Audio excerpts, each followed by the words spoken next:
President for Clinics for Oxford LSU Health.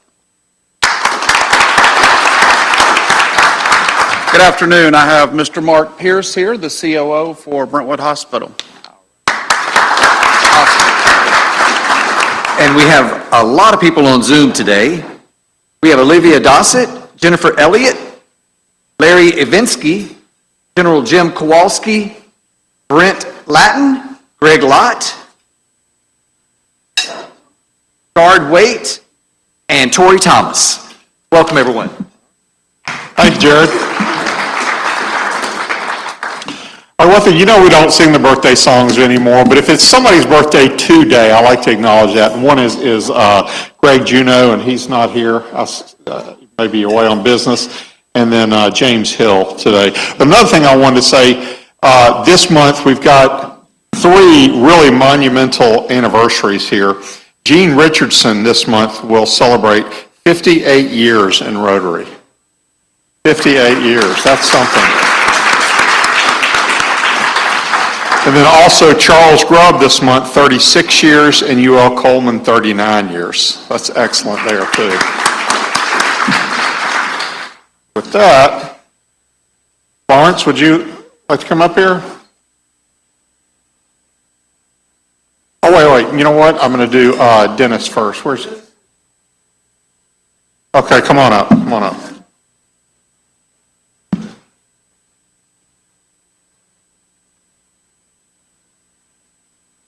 A couple of weeks ago, the past presidents met and used the selection committee's recommendations for officers and directors for the upcoming year starting in July.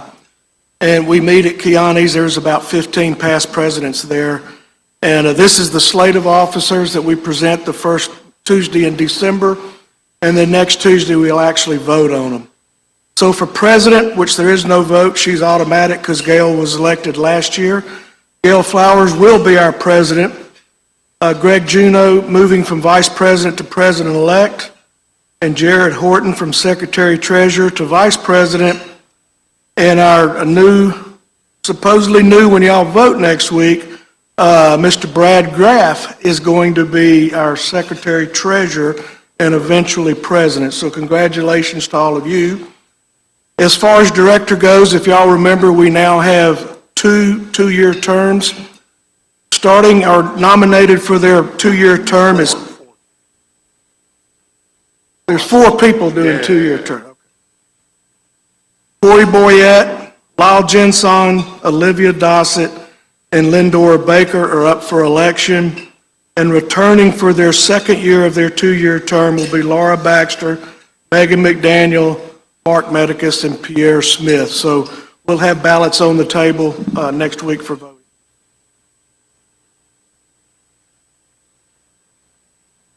Okay, where's Dennis? Is Dennis over there?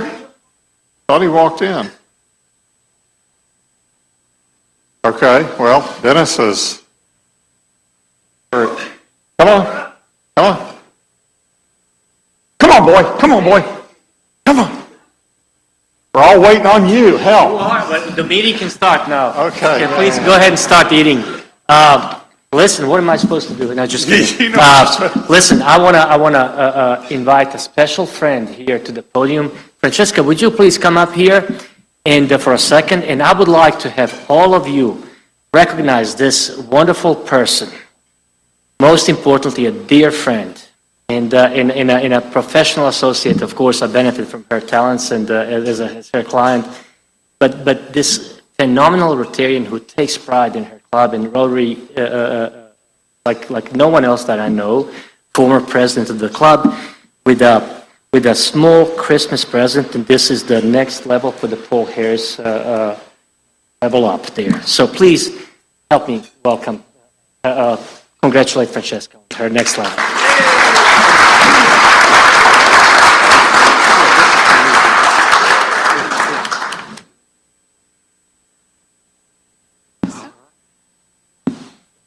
Be here just in time. Please feel free to thank you very much. Then it says you can all start eating again.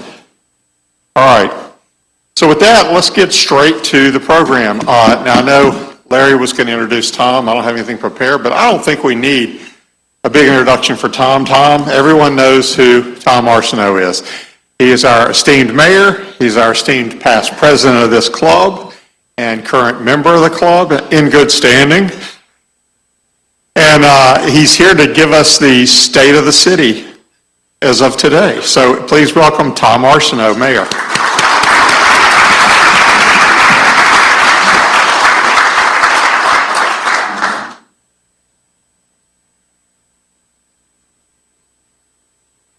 Does fit there nicely. All right, thank you very much, David. It is always a pleasure to speak to the Rotary Club of Shreveport, of which I've been a member since 1994. So I am delighted, and I am in good standing. I don't get here very often. I will tell you that it appears to me that everybody meets Tuesdays at noon. But I'm delighted to be here today. This club taught me about service, leadership, and the power of committed citizens working together.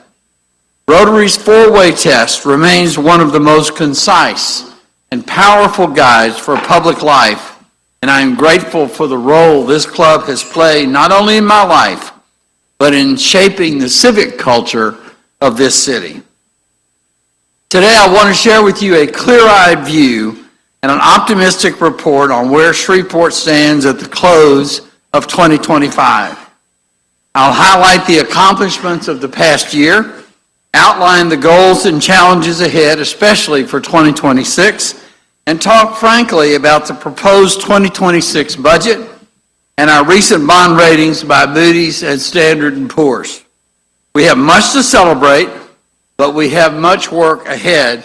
I am confident that our community is stronger, more resilient, and more determined than at any time in recent memory.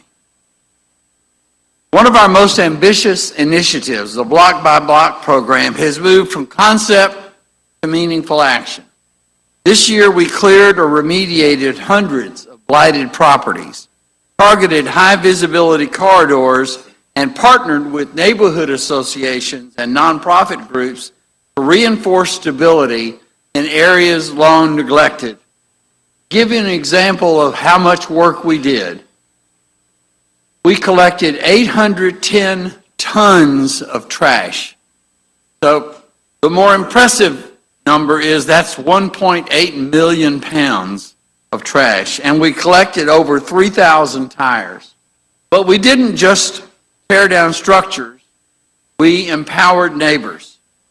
We created a repeatable model, deep engagement, deliverables on a 90 to 120-day cycle, and clear accountability for results.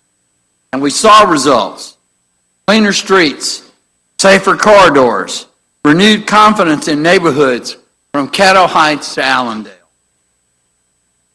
2025 has also been a year of real economic progress. G-Unit Film and Television advanced its investment. I think you'll be seeing some significant announcements about that within the next 30 to 60 days. They've also invested in a significant number of downtown properties. This is not a symbolic partnership. It is a viable industry foothold that brings jobs, entrepreneurial opportunity, and national attention to Shreveport. I think you can expect to see more announcements within the next 3 months. We continued work on transformative sites like the former Libby Glass plant, the Dr. Reddy's BASF industrial area, and our riverfront redevelopment plans. These projects take time. One of the things we learn about economic development, it's a long time frame. The more complicated the progress the project is, the longer it takes to get developed. I think you'll be seeing some really big announcements within the next 30 days. We are making Shreveport more competitive through partnerships with the North Louisiana Economic Partnership, DRF, Greater Shreveport Chamber, the Port, and our business community. We have sharpened our recruitment strategy, improved response times, and targeted sectors that align with our strengths Our strengths are advanced manufacturing, healthcare, aviation maintenance, film and media, clean energy, and logistics. Acting on the recommendations of a small business task force that I appointed shortly after becoming mayor, we have created an online one-stop shop for business creation and expansion, providing links for permits and other necessary steps to create or expand a business. In addition, we created online portals for things like alcohol permits and ABO cards. We will, in 2026, continue this process for permitting and zoning purposes. Few issues affect you and other citizens of Shreveport like water. This year, we made significant progress. We advanced the repainting and refurbishing of our 3 water towers. The reason that those are taking place over 3 years is we can't take more than one of them offline at once, or else you won't have any water pressure. The primary purpose of those towers is water pressure. And we're not just painting them, we're completely refurbishing them, as we were ordered to do by the Louisiana Department of Health in 2021. So that was one that I inherited, but we're making good progress. We won't be finished with those until 2027. The first one is done. Second one is under construction this year. That's the one out closest to the airport, the one you see when you're coming in from the west, from I-20. But they don't take a year each, but they take about 3 to 4 months to do, and we don't take them offline in the summertime because then you wouldn't have any water pressure. So that's the major reason. In addition to that, we're bringing the Ports Water Tower back online after a 10-year hiatus. That is going to make a difference in southeast Shreveport. And we're also looking, you approved in 2024 a part of the bond project for a new water tower in southeast Shreveport. We are currently looking for sites there. Hopefully we'll choose a site and get that under bid and under construction very shortly. In addition to that, we have 2 backup generators for our water pumping system that are also included in that administrative order in 2021. These improvements will go a long way to improving our grade with the Department of Health. I know you're all aware that in 2023, we received an F grade. Last year, we got an F initially, and then we told them that they had missed some things, so they came back and gave us a D. Those water towers and the generators are the 2 biggest things that are the reason for those grades. It's not a grade on water quality, it's a grade on the water system and its infrastructure. So we are making progress. The money is set aside. It's committed. The generators are not here because they're back ordered. We can't get them in, but we have paid for them.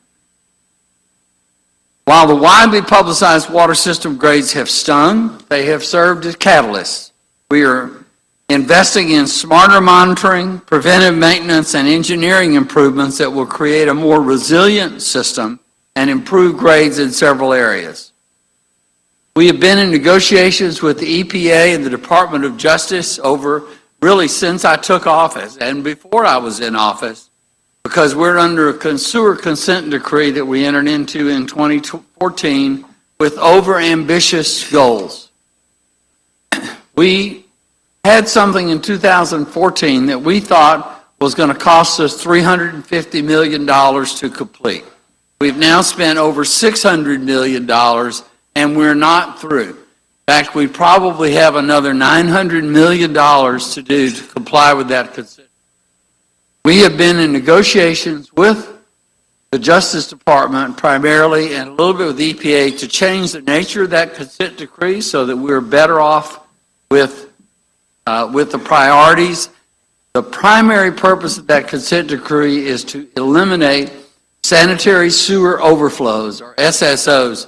That's when typically you'll see the sewer line, the sanitary sewer, the storm sewer line bubbling up in the middle of the street with storm sewer. And that's because our system is antiquated. It took decades for our water system to get where it is, and it'll take decades to get out.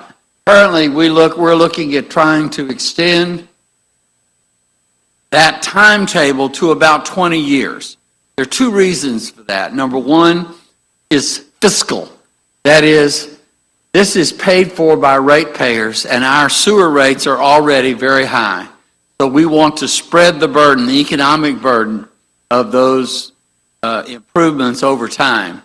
The second thing is physical, and that is that we are doubtful that we have sufficient contracting capacity to actually do the work within the time frame that we're scheduled to do it.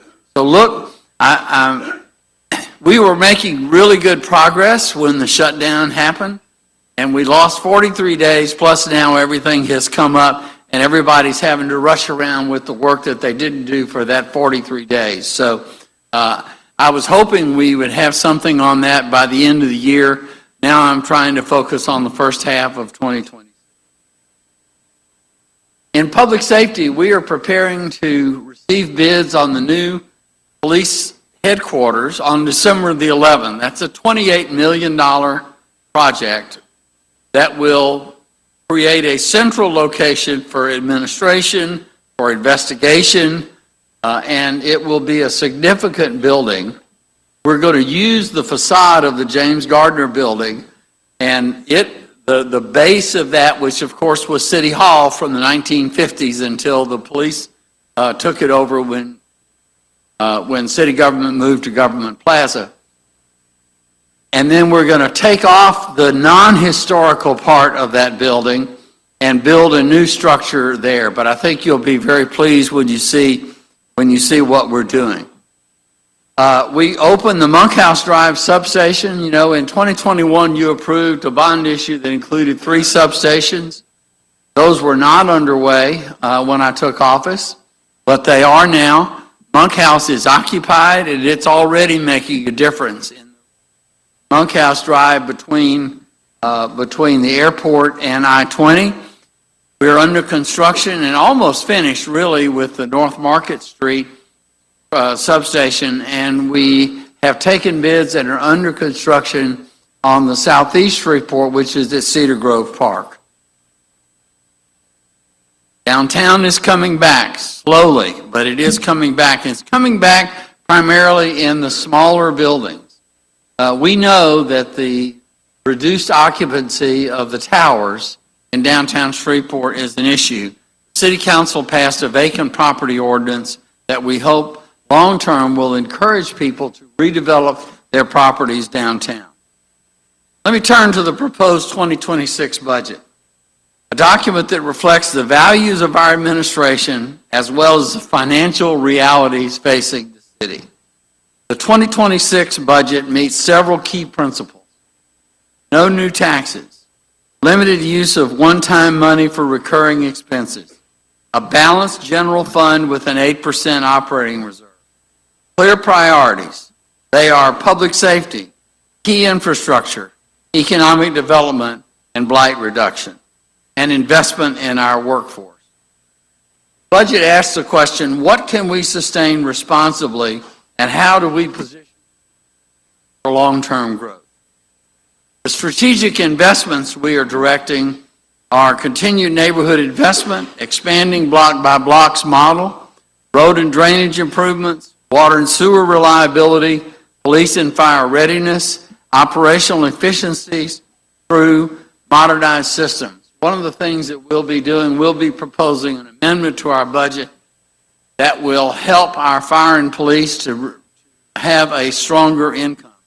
I would love to have a large-scale increase, particularly for police, but also for fire. The problem is we do not have a source of revenue to sustain that. So what we have proposed is a 5% raise for police and fire, and then a 3% raise for the rest of the employees. We are doing that without raiding the operating reserve and using recurring revenues for it. We do face rising costs in fuel, materials, insurance, and personnel. Our revenue growth is steady, but it isn't dramatic, and so we have to be careful, and this budget reflects that. Now, in the last 2 weeks, we've had 2 different bond ratings that have been disappointing to me. One was Moody's. Moody's downgraded our bonds, and they basically did it for 3 reasons. One, the uncertainty surrounding the consent decree.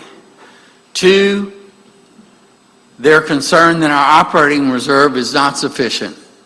And 3, a perceived reluctance on the part of the city to pass utility rate increases that keep pace and keep the water and sewer system on a steady course.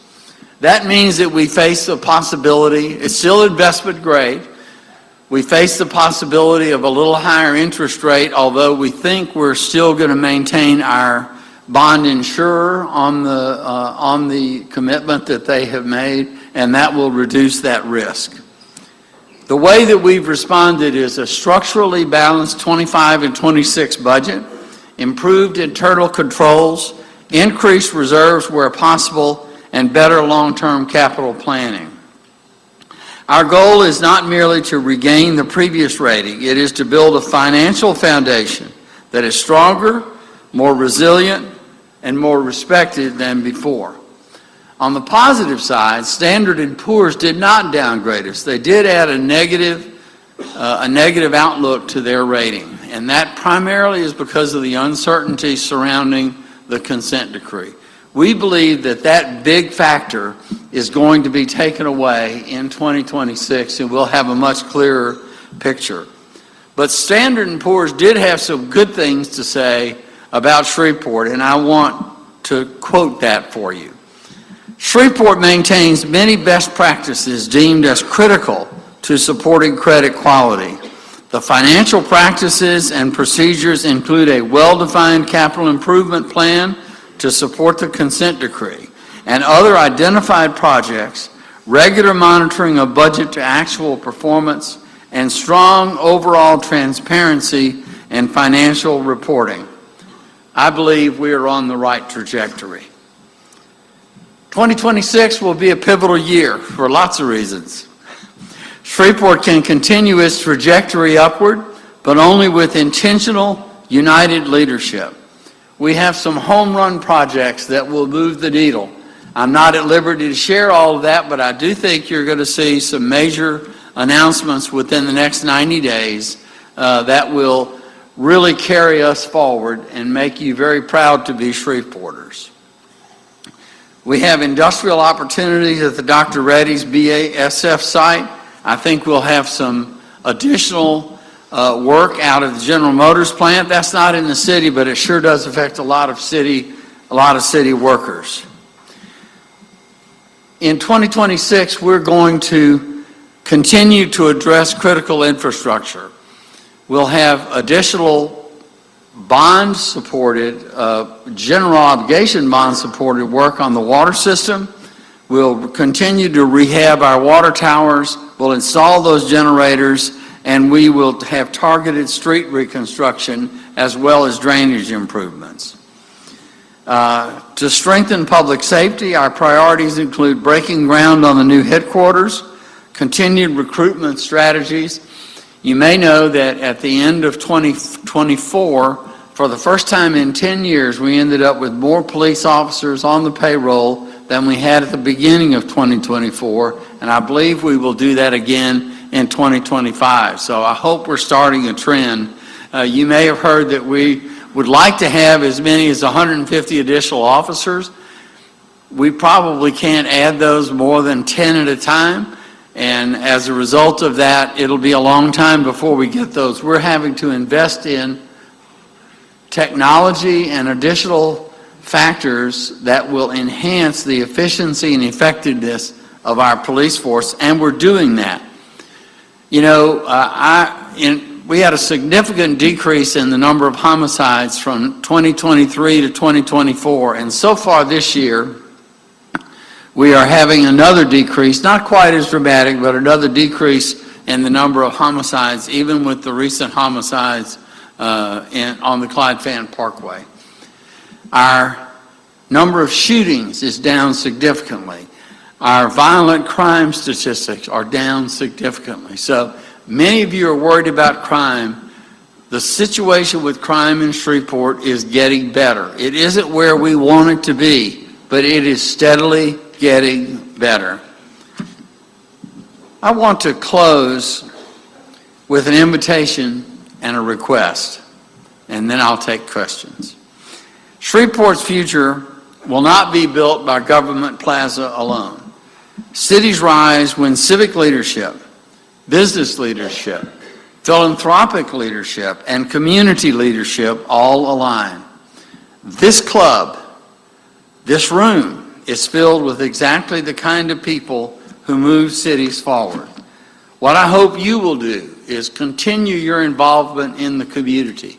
Continue to be part of the discussion of what we could do. I rely on a number of you for advice, and I appreciate that advice, and I hope that you will continue giving it to me, because together we can make a better Shreveport. We need your ideas, your support, and your community service. Thank you very much, and I'll be glad to answer any questions that you have.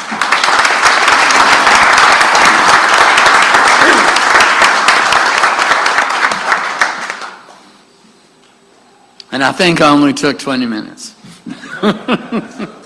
Thank you for being here today. We appreciate it very much. Thank you, Merrill. Any updates on the Amtrak station? I will be getting some updates on Friday. The Southern Rail Commission meets Friday in Bay St. Louis. I won't be going there, but I'll be participating by Zoom. It's just a little far for me to go away in December, but we have had a number of different steps in the process. This is one of those things that inches along, but we are continuing to inch along in cooperation, particularly with the mayors of Monroe and Ruston. So I believe that that'll happen. I hope that's a second-term priority.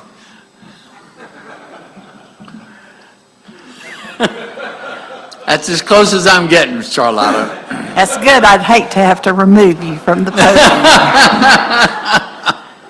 As I listened to you in talking about the consent decree and stretching out the time frame for 20 years, could you address the maintenance issue that will have to occur during that so that we're not in the same position in 20 years that we're in today? Yeah, most of that work really is in the way of deferred maintenance, and so hopefully we'll be able to. We currently maintain our system reasonably well. It's just very old, and we haven't done it. And we're going to have some requirements on the water end as well. I know you have received notices about lead. We're in the process of evaluating that. One thing you should know is we test regularly for lead content of the water. And while we have lead pipes, we do not have lead contamination, and you should know that. But it's still something that we're going to have to address. We're being mandated to do that by the federal government. I'm not suggesting that's a bad thing. It's just that they're not giving us any money to go with it. Good afternoon, and thank you for a Thank you, wonderful Larry. report. There are several of us that were on the committee that you appointed ahead of the bond issue, looking and talking with the community and what those projects might be. And the one thing we heard when we went out in the community was a lot of dismay and a lot of mistrust because of the fact of what had happened with prior bond issues, the fact that things hadn't occurred when they might have occurred. I applaud what you did. You said to the city council, you said to us that you were going to create a way in which the public would be able to keep track, know what's going on. And you didn't mention the fact that you can go in and track all the things of the last bond issue plus the other ones that were still there. That's a terrific website that you guys created. It allows the citizens to know exactly what things are happening and when and how. And I salute you for that. I think it's beyond what we thought might be possible, and you did it. And you're standing by your word. And I think the fact that you went out to the community the way you did, and you were there personally in those different communities this fall, has helped us, I'm sure, to create trust. Because there was not trust in the communities that we found when they came to those meetings. They didn't think that bond issues what would it matter initially? You won them over. Your campaign was terrific, what you did after you had the proposal. I just think that we owe you a terrific amount of applause for the fact of what you did, because that sets the possibilities for the things you talked about today. I thank you for what you did. Thank you very much, Larry. I will, one of the other, we do have a terrific website. You can track all of those projects. But what I've asked our program manager, Burns and McDonald, who are managing the water and sewer as well as the streets and drainage part of this thing, I've asked them to begin making a monthly report to the city council, because lots of folks won't go to the website. It's there, but you have to go to it and gather the information. So they'll be making a once a month report, I think starting next week, but certainly starting in January, if not next week. Scott? Thank you, Tom. I just wanted to come and say thank you for working with the realtors over the last really year and a half. We had a slight disagreement on vacancy and blight. You understand the issue. I just want everyone to know you worked with us for a year and a half behind the scenes and the council. The council agreed to postpone it to get where we got now on what we think is a very good blight and vacancy ordinance. And you talked about your block by block, which is residential. Would you give us an update on that ordinance? Because I hear from another Tom that runs around town that you may be ready to implement some of that in the downtown area with buildings that are vacant and are blighted and vacant. And as we've said publicly, we would support that ordinance going citywide if it works downtown. Thank you, Scott. I mentioned in my speech that we passed a vacant property ordinance. It is patterned. It was patterned after a similar ordinance in West Monroe that's been very successful. And what we're trying to do is to encourage people who have vacant buildings that are not in good shape downtown, either to renovate or restore those buildings or to sell them to somebody who will. And that is what the goal is. We have sent out letters to many of the people. They're not violation letters. They're saying, we're about to send out violation letters, so get prepared for the consequences of owning a vacant and blighted property downtown. Dennis? Thank you for being here, and you are here among friends.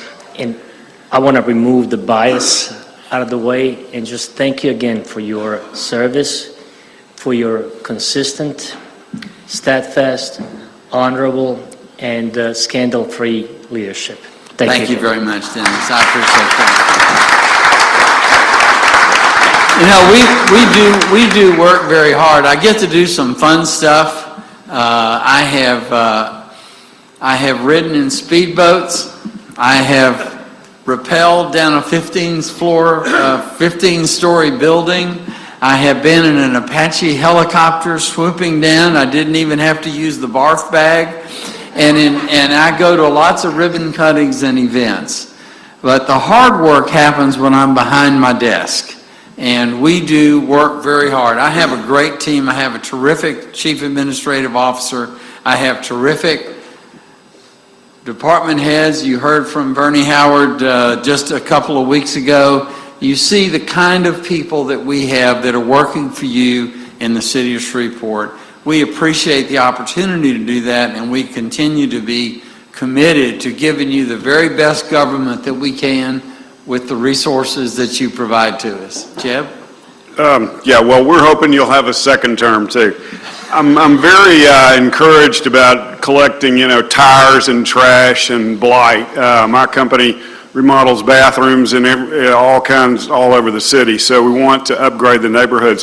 Where do you get the money to collect the trash? Because it's a heck of a lot of trash. And then tell us over the next couple of years what you see as far as, again, cleaning up and eliminating blight.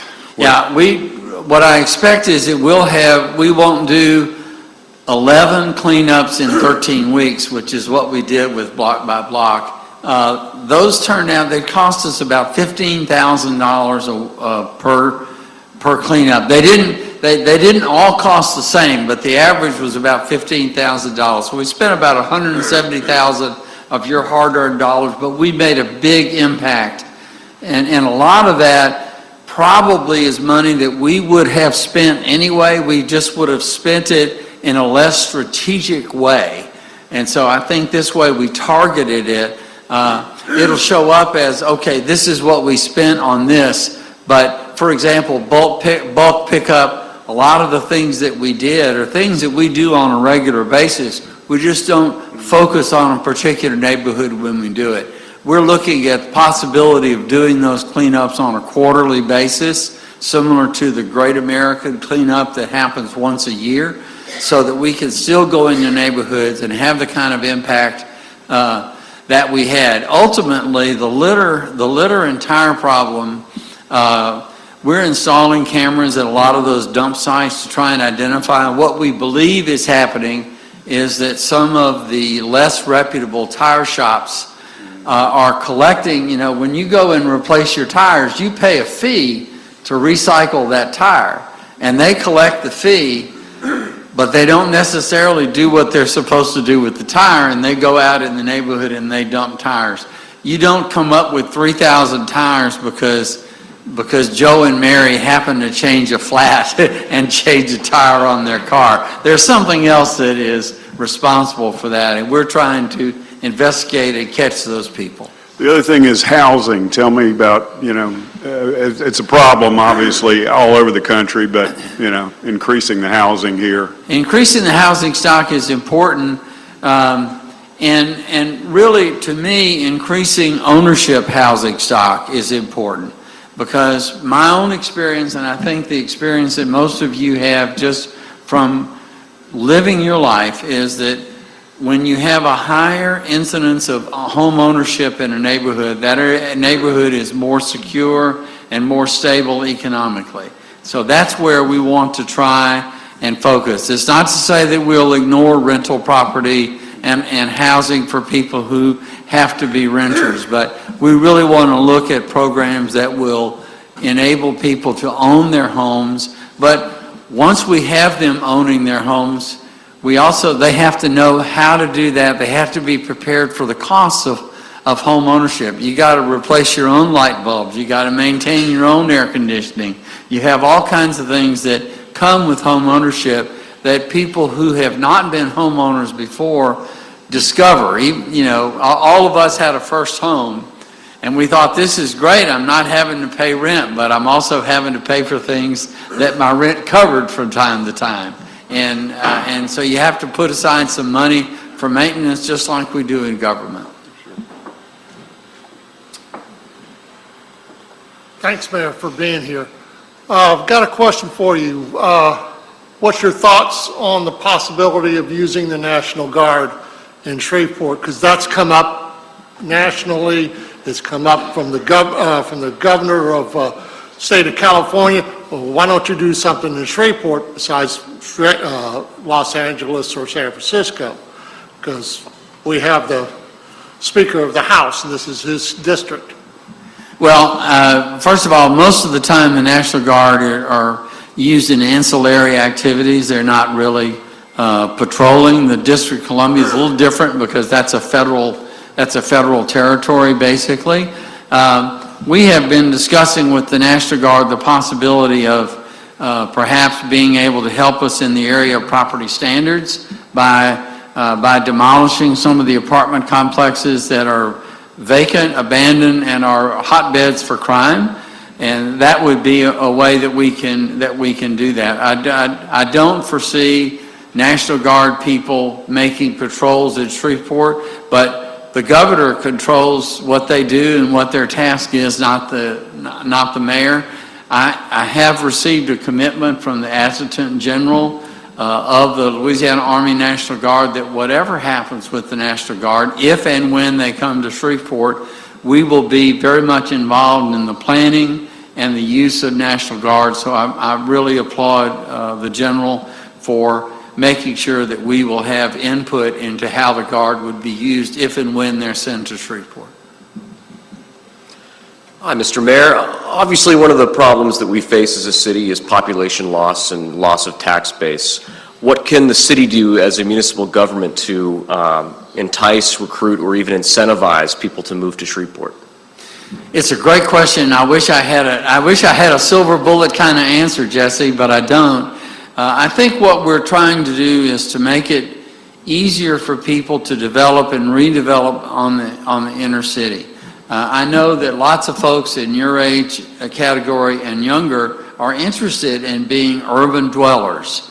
Downtown and in neighborhoods like Highland that are close into the city. And so we want to create incentives. You know, our taxes are not very high, property taxes, so property tax abatements are possible. They just don't get you very far because you're really not, in those neighborhoods, you're not paying much of the way of property tax anyway. But we're going to examine the things that the Constitution permits us to do to try and encourage redevelopment. Part of the block-by-block initiative involves smaller areas of Moortown and Highland, where we're going to look at those particular incentives and try and encourage people to move into those areas and reoccupy those areas. As we succeed more with crime and the perception, you know, we have a perception problem with crime. People think that crime is increasing in Shreveport. The fact of the matter, it is not. It is decreasing in Shreveport. But it is still the number one thing people talk to me about. And so we're going to continue to direct resources there to change the perception and bring it in line with the reality, and to make the reality even better than it is today. And I think once we do that, people will be more likely to move into those areas. They're lovely areas. They're, you know, I live in one of those. I'm really thrilled to live in one of those, and I hope that other people will follow that example.